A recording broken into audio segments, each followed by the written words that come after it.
PlayStation Direct the other day, and I want to do a video kind of covering my entire thoughts on it because there were some things I really liked in it, some things I just didn't really care for, but it did solidify Rise of the Ronin as easily my second most anticipated game of the year that we know of so far. I'm so excited for this game, and I'm going to link the PlayStation blog to the game as well as show some of the new gameplay that they showed, and this game just continuously looks amazing. If you don't know, Rise of the Ronin is from Team Ninja, and it is their bread and butter game. This is a game that they've been working on for 9 years.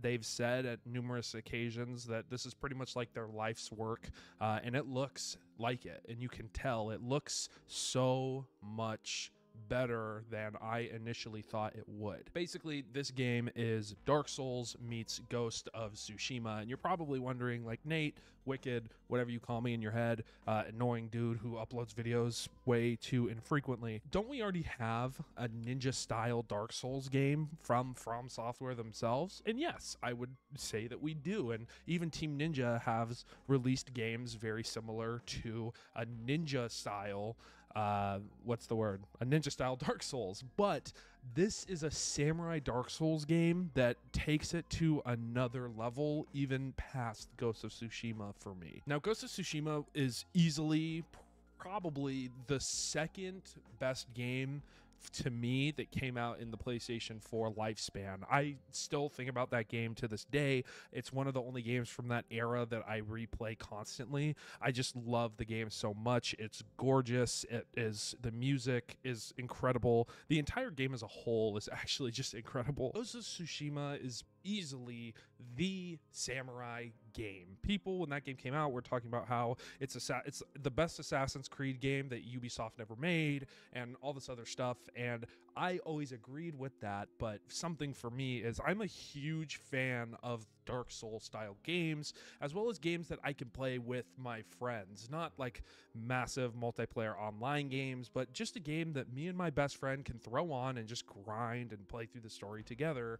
And this is where my excitement for Rise of the Ronin starts to peak at. The combat of this new trailer, and really all of the trailers that we've gotten for this game, just looks phenomenal. It looks really hard, it looks punishing, but it looks like a lot of fun. It looks like it's going to tap into the same type of just annoyance that the Dark Souls and Dark Soul-like games have, where it's just impossible and you have to be so perfect with your timing that it makes you want to keep playing the game. The aesthetic of this game also looks really good.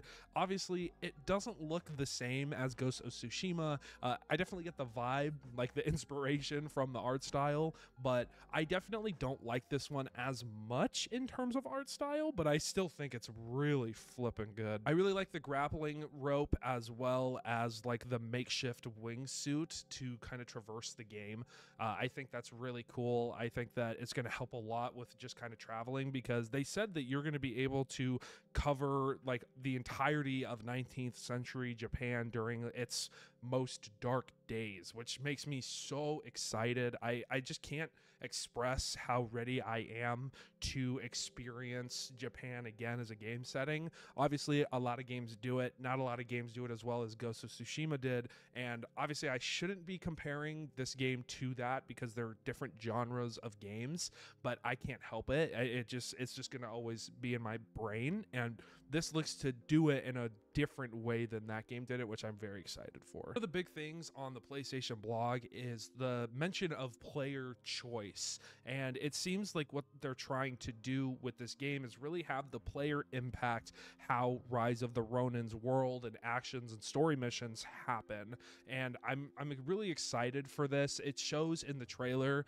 the character is helping somebody fight a group of hostile guards, and you get to choose to do that or not, and I think that's a really unique thing. Obviously, like, games are nowadays, they feel like every game says your choice matters. Your choice is going to determine the entire outcome. And then the game releases and you make your choice at the very last mission of the game, and it gives you one of two endings, kind of like Cyberpunk did. But it seems like there's going to be different ways for us to choose to develop relationships that impact the story. And that's what it says on the blog. So I'm not trusting that 100% until we see it, but it's just something there that I think is really exciting. And the thing that excites me the most with that aspect of the game is in the PlayStation blog, the last thing it says is, however, there's no disadvantage to bonding with a character at the expense of another. So you're basically throwing out your old friendships for new ones, and there's not a disadvantage, and that helps kind of progress the story in a different direction. And I think that's really exciting. I'm excited to see when this game drops just how impactful it is, and I'm excited to see how people take this game. This game comes out in March, which I'm so beyond excited for. It's the day after my best friend's birthday, so I'm probably going to get this for him because it is co-op, which to me just like is icing on a really cool cake. That was the one thing that I wish that Ghost had at launch instead of in the DLC. But I'm really excited to experience it in this game, and I'm gonna really need to stop comparing this to Ghost of Tsushima. Yeah, let me know if you're excited for Rise of the Ronin in the comment section. I can't wait for this game. It looks really good. They keep showing really good things, and I'm hoping for Team Ninja because it seems like they're really excited for it. And anytime a dev team is super pumped and talk about how it's their life's work, it makes me just excited for them because I hope it lands to kind of validate their hard work, or we could get a CD Projekt Red situation, and I hope we don't. Anyways, thank you guys so much for watching. I'll see you guys in the next one. Later.